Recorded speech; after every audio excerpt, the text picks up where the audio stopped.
কোরআন উঠাই যাও তাম কোরআনে করিম নবীজির আমল হামসু গোনা লাইতো নাই রইছে 13 ডুমা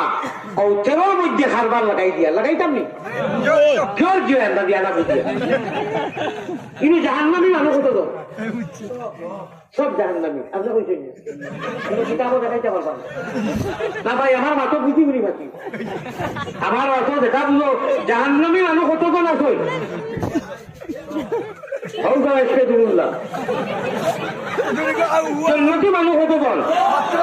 আমি কয়লা কইসাম জানি আল্লাহ আল্লাহর প্রেমের রাশিক দ্বারা আল্লাহ রাজি করে তারা আল্লাহ রাজি করে যারা জান্নাত পাইব তারা কইসাম না রব্বে কাবার কসম ও মোহাম্মদী মহিলা হল এক বেটাও যখন এইবার কোনো লাইনও নাই ও সুবহানাল্লাহ এর বাদেও যদি নিজে বুঝি শুনি গিয়া গাতো ঘরতে খাল